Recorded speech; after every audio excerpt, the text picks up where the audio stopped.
And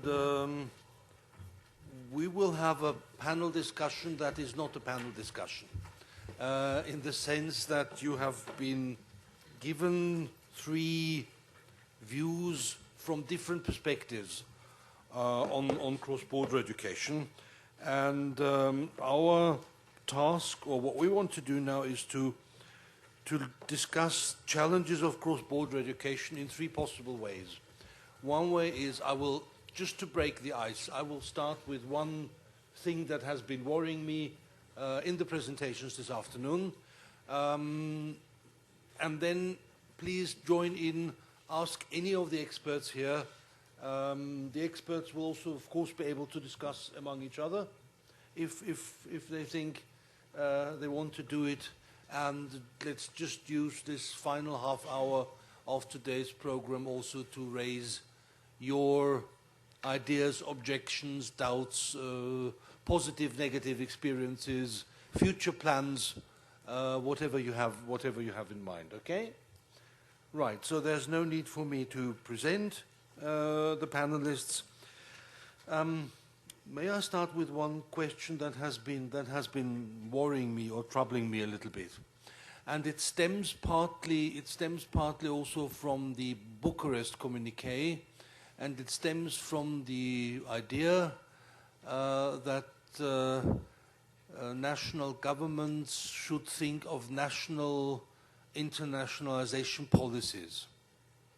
And now we heard that cross-border education also has to do with internationalization and with internationalization policies. And I was just wondering, according to your experience here, who do you think should be the deciding forces for an institution to decide whether to offer cross-border education? Should it be the institution? If it is the institution, who within the institution?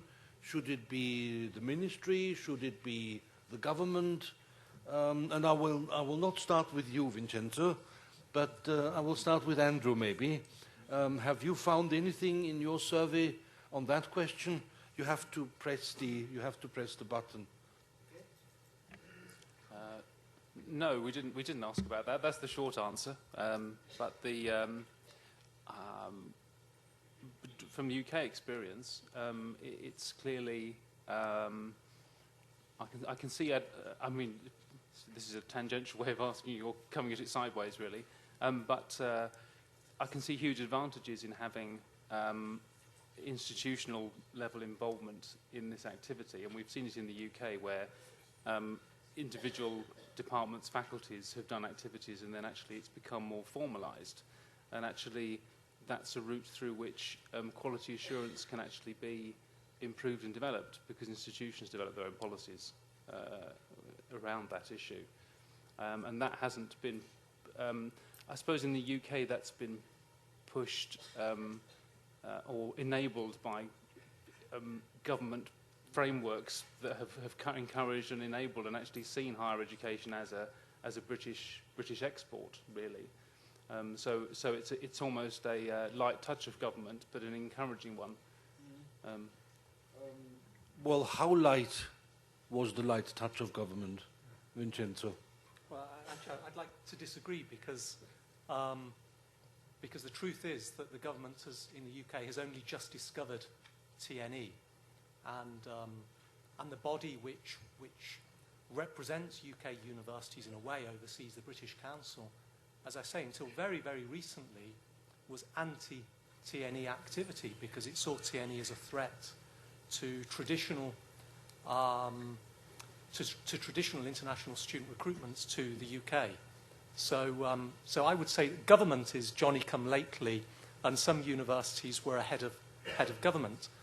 But whether it should be government or whether it should be institutions, I think the answer is quite clear. If institutions are autonomous, and I think thinking about private or public universities, I'm not sure helps us in that respect, because I think the truth is that we think in the UK of our universities as public institutions. The reality is, I think that they're private institutions. Yes, in fact, the official line on that, I believe, is that in the UK, they're private institutions with access to public funds. So, yeah. And I agree with your remarks as well about the government being Johnny-come-lately. Okay, now we've discussed UK. What about all the other countries represented in this room? Our colleague over, the gentleman over there. If I point at you, please be so kind as just stand up so that our colleagues can find you more easily.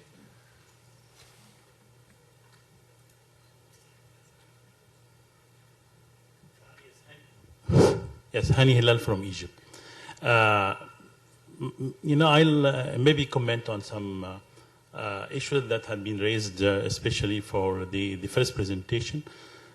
First is what is the national effect or the effect on the national education in a country where you are trying to implement a cross-border, or not a cross-border, but maybe a campus, a branch campus. And I think our colleague from Germany mentioned the experience of Germany.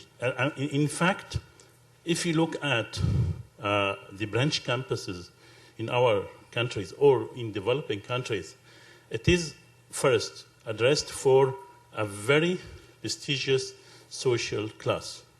It's not for what we call the social dimension of higher education. Forget about it. Second, we can take the example of Egypt. It is an Egyptian university. What has done in Egypt, it's not a branch campus. It is an Egyptian university in collaboration with German universities. And when you look at the fees, it's very expensive. If you look at the effect, I give you numbers. If you have in this university or similar typical universities in cooperation with other American or European universities, we have 30,000 students out of 3.5 million students. I think we need, when we talk about cross-border education, we need to take into consideration the local conditions. We have the experience, I think, maybe was with Nottingham, to establish with Cairo University some sort of an international campus of Cairo University, in which there is some sort of a cooperation agreement between the government, it's not the government, but the public university, and an international identity. And the objective is to give free seats to talented students to raise the standard of education within this university, and at the same time, a brand, Cairo University in itself is a brand that, in order to have with other brand. But going to branch campuses as it is only for profit making, either for the private sector in this country or for the European or American provider. Thank you. Thank you. Were there any other hands raised? Yes, Alexander, over there.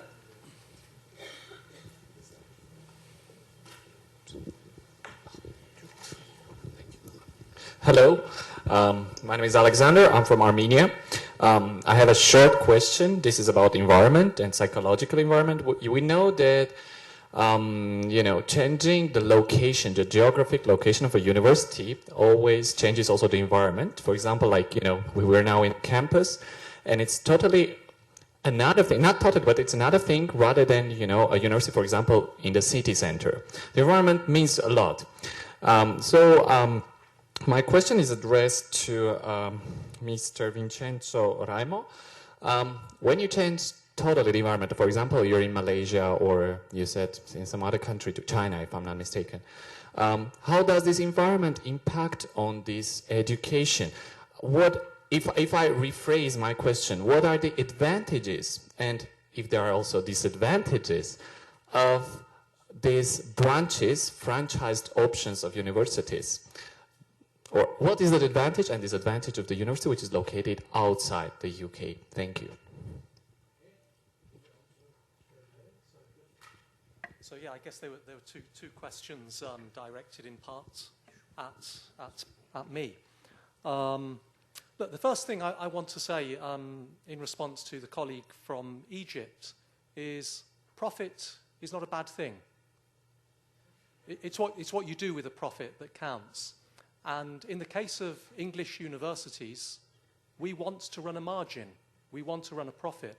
But what happens with that profit is that it doesn't go to shareholders, it doesn't go to private individuals. It's reinvested in the university, in the facilities, in the staff, in scholarships, in all kinds of issues. So, I think it's really important. Profit isn't bad.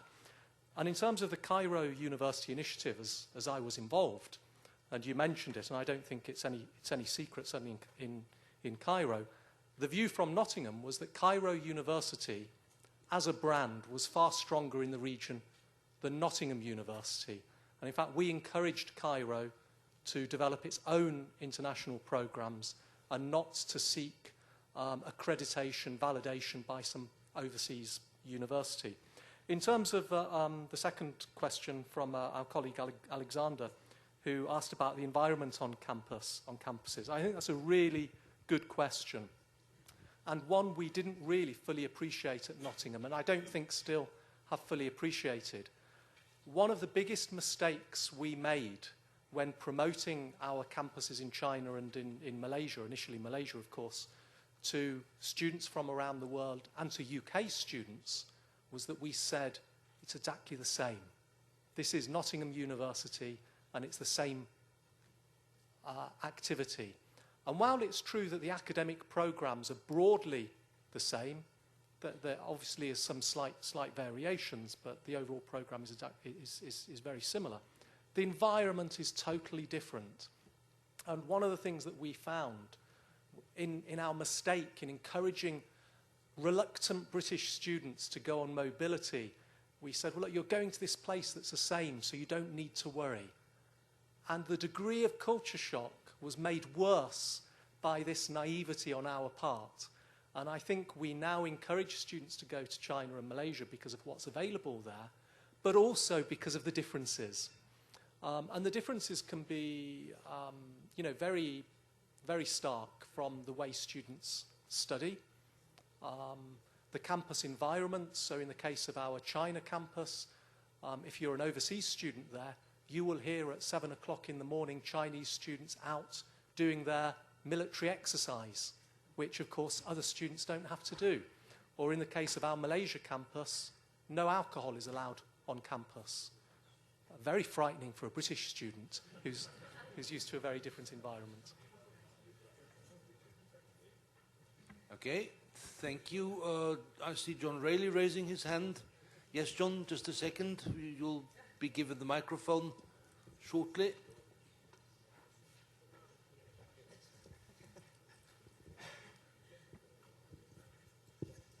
Sorry, I'm getting some rude comments from my UK colleagues at the back here.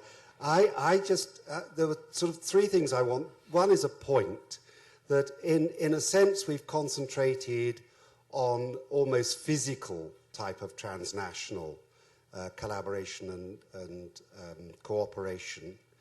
But I think there's another, and again, I don't really apologize for naming a major EU initiative, which is the tuning educational structures. And if you think about the impact of that in terms of cross-border transnational, it's extended virtually globally in its impact. And that is a way in which collaboration and cooperation between academics can really operate.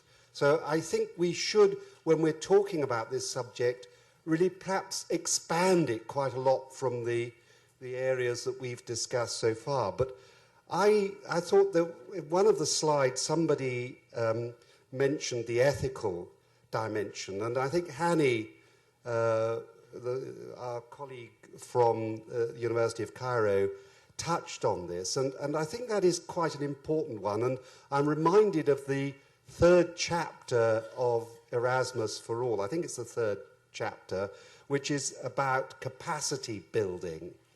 And it seems to me that ought to be one of the elements in the impact assessment. And the impact assessment on the whole, sorry, Vincenzo, which you're the victim of this, that you described seemed to be about the impact on Nottingham. And if we are really talking about capacity building and harking back to Hanny's contribution, surely we should be talking about the impact on the host and the host students and the host society and the host environment. So I would like if the panel could perhaps say whether this is just a romantic view that ethical considerations ought to be a major part of looking at transnational cooperation, and secondly, whether we couldn't broaden it out and look at things like the Tuning Project, which I think have had a major impact on thinking and international collaboration and cooperation. Okay, thank you, John. Who of my panelists would want to take up this point?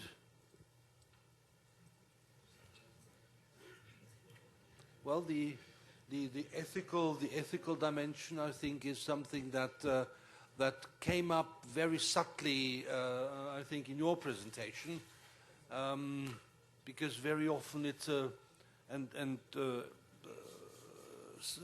cross-border education is strongly linked with economic factors and economic ideas. But of course, I suppose that the ethical question is there underlyingly and intrinsically.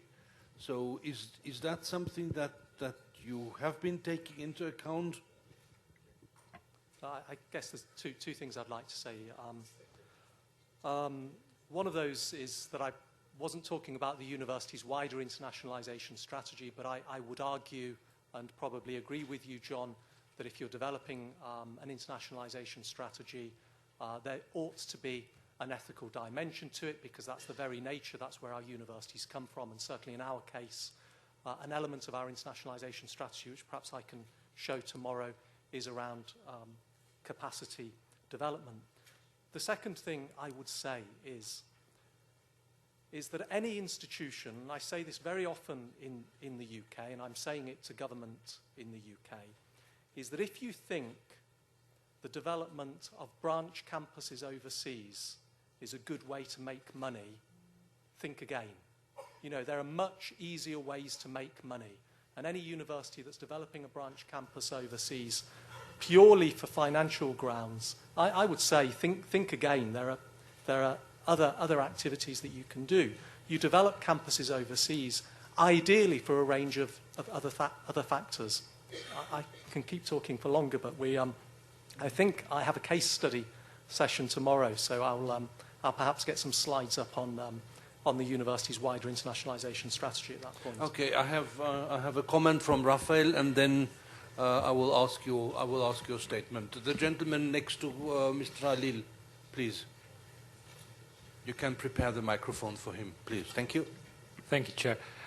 Just a brief remark on the ethical dimension. I think that both the guidelines, the UNESCO and OECD guidelines for cross-border quality assurance, pays a lot of attention to ethical values. And mainly, did you mention also talking about tuning, contexts are extremely important, at least from the point of view of quality assurance. We cannot apply the same criteria in different contexts without bearing in mind the academic traditions, the cultural traditions. And that's part of our daily exercise in ENQA when we are facing the external reviews within Europe. Just in Europe, we have different interpretations. But the meaning must be the same, but the way we approach the different criteria must be nationally oriented and rooted. And that's part of the problems with independence in one of the criterion in the European standards and guidelines. In Southern Europe or in Northern Europe, we have different ways to formalize independence, thinking of mainly the board of trustees of the agencies and so on.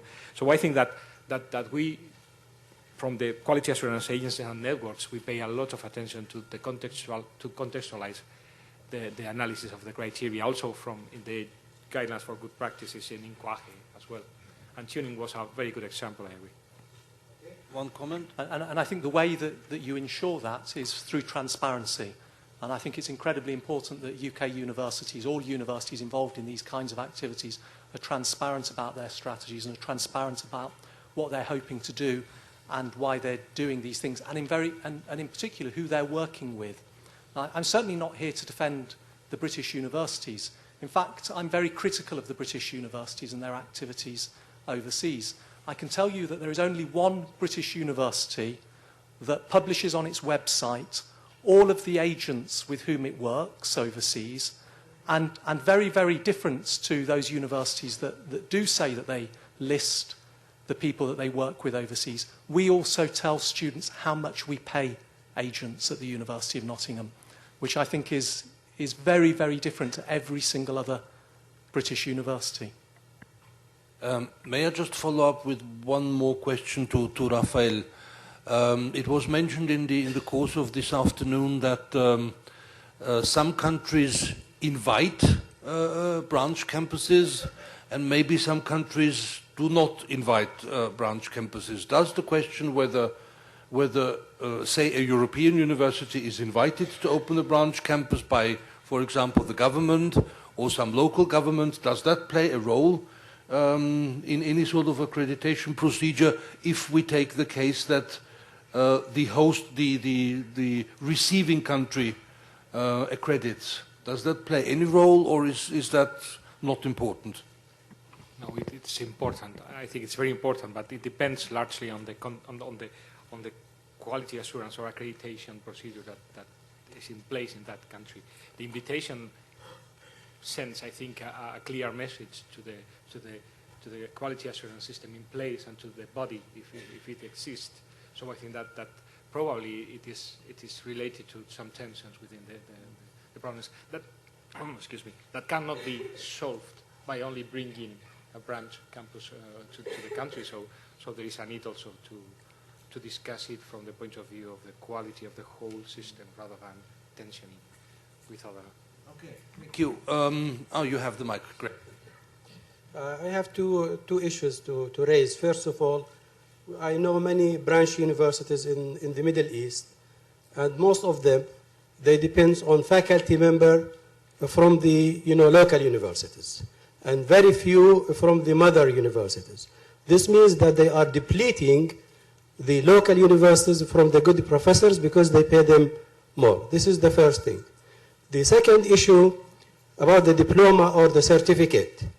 Do you mention the name of the branch campus on your certificates? I know many British universities, they don't mention that this is a Malaysia campus or this is a SALT campus in Jordan, because we pass this type of experience, or there is the NYIT. They have a campus, they used to have a campus in Jordan. They used to produce two certificates, one from the main university and one from the branch university. So the students, when they want to use the main campus certificate, they show the main campus certificate, and when they want to use it in their home country, they show the other certificate. I think that this is not ethical, what's happening in many universities. Thank you very much.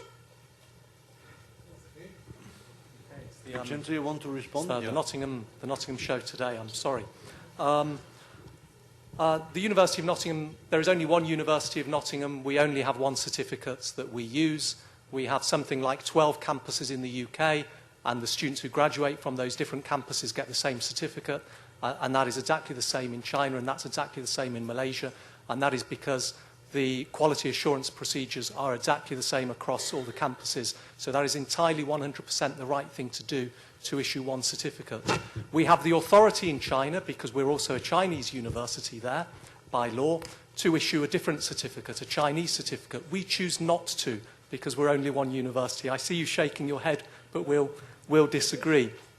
In terms of staff appointments, what's interesting is that if you look at the percentage of staff from overseas in British universities within the UK, if you want to use things like the Times ranking, roughly the higher up you go the rankings in the UK, the larger the percentage of non-British staff working at your university. In the case of Nottingham, about 28% of our staff in the UK are non-Brits, but we recruit locally within the UK and internationally, and we do the same in China and Malaysia. And one could argue that by doing so, we help to raise standards locally. Okay. Yeah, Rafael, and then I have two more interventions. Yes, please. Very briefly, but I think we have an indirect or a proxy quality criterion is if how many or the percentage of students from the home institution attending the institution overseas. That gives us a lot of information about the seriousness of the provision. Thank you. Okay, thank you. Then please. Shafiq Mokbel from Lebanon. Well, actually, probably Mr. Rafael knows a cooperation we had. So last Friday we were in a university in Lebanon, a small one. It has a cooperation, a program with UK, with a UK university, and they were proudly showing the program to us, etc. And then when we started discussing with the professor, they were complaining of the fact that the QAA rules in the UK were imposing on them the whole curriculum and even the course materials, and there is no way to have some local flavor or local interest, meaning the topics covered are not relevant to the local Lebanese context. And we had in the meeting a few students and European experts, and the students also were talking about that. Of course, they value a lot the value of the degree or diploma delivered, but the quality assurance constraint make that there is no room for a little bit of shaping or customization of the content or examples from the local context. And I think that what Mr. Rafael said about some coordination and harmonization in this regards are needed. Voilà. Okay, thank you. I will take the intervention over there, right next. And then I have Mike on... Okay, no, first him and then you, okay? Anas Al-Fatal from Syria. I find it interesting how the Nottingham case is attracting all of the discussion and the debate. My question again there. Now, considering the ranking agencies like the Times you talked about and the Shanghai thing, how do they look at the Nottingham University? Do they look at you as like one university when they rank, or do they look at the one in England only? Thank you. Okay, that's a pretty short question, I think, and then we will move to the last row, and then I'll check whom I have not seen. Okay?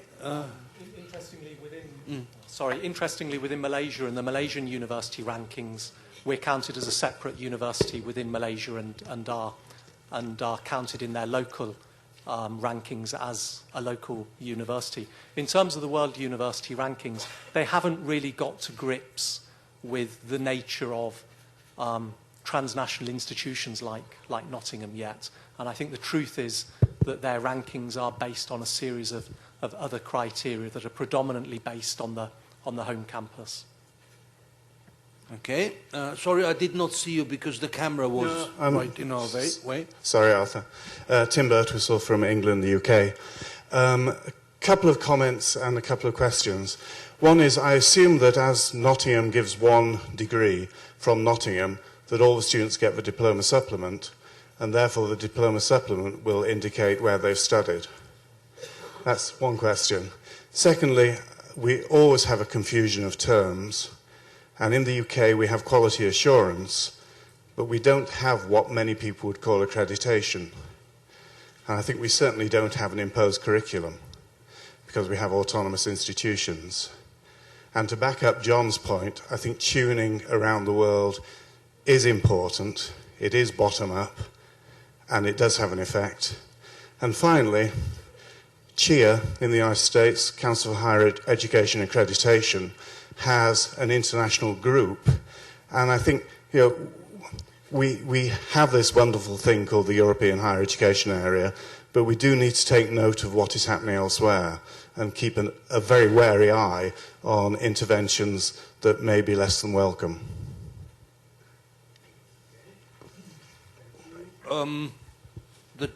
I have one more intervention from the gentleman who's just standing up.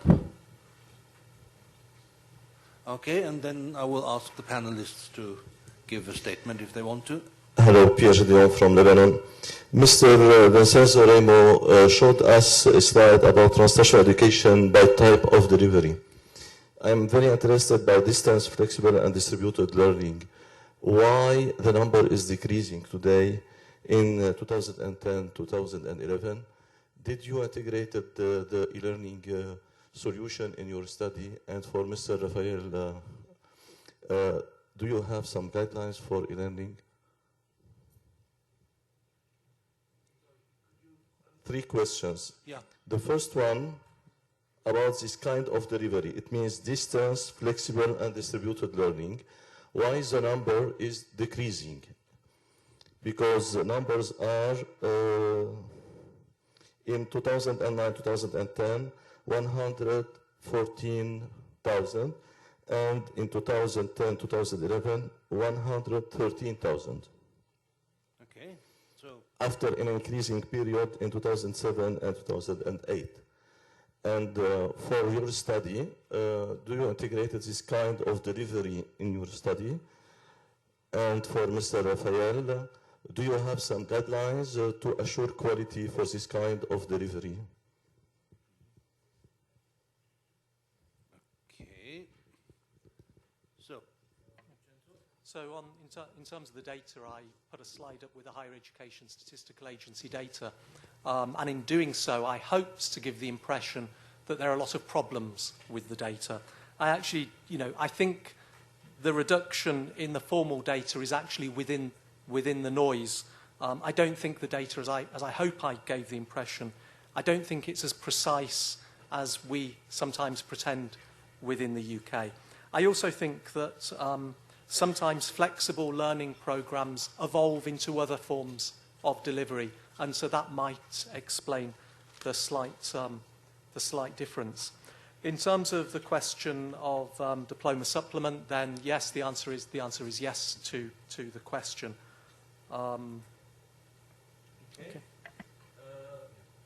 Your question was about the types of delivery, if I remember correctly. Yes, we didn't include distance learning in our project, unfortunately, though clearly it's important. And just another remark on the issue of the QAA and the curriculum. The QAA has a code of conduct, which seems to get larger and larger, of course, and it is available on the internet. And it doesn't actually control the content of the curriculum. It controls, it's a quality assurance tool. It's also worth mentioning that as far as I know, the QAA in the UK is one of the few organisations that does audits of the overseas provision of UK institutions. And the latest ones were on Malaysia and Singapore, I think. Is that right, Vincenzo? Yeah. Yeah. And it's worth having a read to see what they say. And they do name institutions in there, and they make... and given that universities are independent, they make quite stringent comments in relation to the need for example, development of human resource management procedures or overall QA procedures and things of that sort. I really do think we need to... I failed in my presentation because really what I wanted to tell people is that cross-border education is not a British invention and it's not a new invention. And by focusing on the UK, you're helping to reinforce this incorrect notion within the UK that this is what we do and we're wonderful at it. And I think that's an incorrect view. Transnational education has been going on for a very long time. There are many different forms of it. John talked about Erasmus. There were people travelling even before Erasmus. And there are people from, a long time ago who received joint and double degrees before we got so excited about these things. We got excited about them because of the market nature of higher education. And I really do think that, we've got to get away from that kind of discourse. Thank you. First, to respond the direct question made by Professor Pierre Gédéon, I have to say, officially, there is no particular guidelines or procedure for e-learning developed within ENQA or in most of the quality assurance network around the world. But that's the official answer. But I would like to add something from a very personal point of view, and that strikes me very much. And it's part of our frustration, because we all agree that there are things that cannot be directly tracked using the current or the ordinary procedure. So we need to really reflect not only in distance or any kind of e-learning, but also those which blend both provisions of higher education. I think we should do this effort, but not quality. It's not an issue for quality assurance agencies, but it's something that must do the community of higher education, along with higher education institutions. We don't like to take the lead in these kind of issues. And just a small remark on the comment made by our colleague from UK, mentioning the confusion between quality assurance and accreditation. That's true. Terminology is very important, but we think that, at least within Europe, we can really collaborate and make joint procedures, those agencies focusing on accreditation, but also quality assurance, like with our colleagues from QEA or our Swiss colleagues or whoever. So we are trying to go beyond the particular legal framework and procedure attached to this procedure. And the last comment concerning this group mentioned by Chia, I think that this international group shows a particular preoccupation that Chia and the United States is having concerning the European higher education area, because they are very interested on that. And this international group, made up from different people coming from the World Bank, as you know, and UNESCO, is showing that they need to look beyond the American or the United States context. So that's a very important issue, and I'm very happy that you raised it. Thank you. Okay, I would like to ask one sort of final question. Oh, okay, there is one more comment by the gentleman over there. And another one, okay. Then I will postpone my question. Just a second.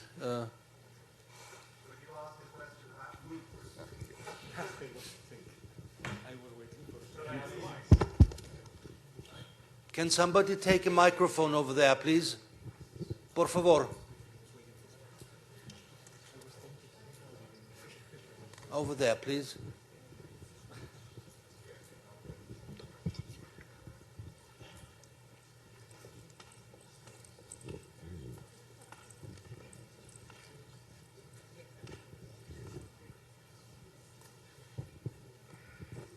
This may be two comments or one comment and a question. I agree that transnational education is not a British invention, and it seems as if it is from the conversation today. You could get that impression. And of course that impression is reinforced by the hegemony of the English language. That's a very important point to stress, I think, and an important comment to make as well. The other may be more of a question, and that has to do with the autonomy, since we are at the Universidad Autónoma Madrid. And I would like to see a revised European map where you could see the relationship between national regulations in higher education and the autonomy of the individual institutions in each country. And I would also like to see what the result of such a map would be, really. This is knowledge that I do not have, but it is knowledge that I would like to have. And that is perhaps then a question directed to the third presenter. Okay, thank you. Now, if maybe would the third presenter want to say something on that? In the meantime, I think we can move the microphone. It's already there. Then maybe we can we take your intervention first and then see whether there is any good answer to that. My name is Alain Chevalier. I'm vice dean of ACP Europe in Paris. We are a business school, you know, and I have several questions. First one is for Mr. Raimo. I would say, do you have some kind of European agenda, I think? I have a good knowledge of your business school, you know, and they don't have any double degree or joint degree with any European university. I mean, it seems your presentation, you know, it's a typical British presentation. Everything is done in English, even in China, even in Malaysia, and your British students are not interested in moving into Europe. So that's the first question. Second one is for... Could I just take that question first? Se voi possiamo parlare anche in italiano? Sì? So we can speak other languages in the UK too. Do we have a Europe agenda? I think my colleague from the British Council can confirm that the University of Nottingham is within the top 3 universities across the whole of the Erasmus network in sending students on study or work placements within Erasmus. So yes, we do have a Europe agenda. Yes, we're incredibly Asia-focused, and I think, again, if I was giving you the presentation that I gave to my management board last week, I would say that a weakness of our strategy is that we are heavily Asia-focused, and I think that is something that we do seriously need to consider. As a result of this strong Asia focus, I don't want to make this an advert for Nottingham, but we are now seeking to develop a number of strategic partnerships within Europe. We've just started the process and very recently signed a strategic partnership with Lund University in Sweden. We'll see how it goes. But yeah, Europe is a very important component of our strategy. And yes, you're right, the British often do ignore Europe, but it's worth reminding you that some British universities, despite the Asia focus, are incredibly active in Europe, more so than many other individual universities. Okay, Monsieur, please, go on. You have not finished. The second question is for Rafael. Why don't you use more the experience of accreditations in some specific fields, which are more advanced, you know, than others? I think for the engineers and for the business schools also. For business schools, I know very well business schools, you know, I'm a Bologna expert, but I'm also an expert for EQUIS and ACSB. And my feeling is that it's much more advanced than in any other field. Are you right with this sentence, you know, and don't you think the best practices, you know, coming from these engineering field and business field could be extended to some other fields at least? Okay. Thank you very much for your question, because before that my presentation collapsed by my lack of skills with this device. One of the conclusions was that we should pay more attention to these discipline-oriented accreditation organizations that work at the international level. I did mention in my slide ABET and EQUIS as 2 good examples and best practices, because they focus not on a threshold quality, but a high level or even excellence, although EQUIS doesn't like to talk about excellence. So I absolutely agree. And that's part of the quality assurance, the real quality assurance for cross-border higher education. So I'm thank you, because I can retrieve this part of my conclusions. And the last one is for Andrew. As far as I understand, most of your large majority, I would say, of your data are coming from bachelor programs. That's right. Is it a bias in your data, or is it a good image of what the market and the European networks are?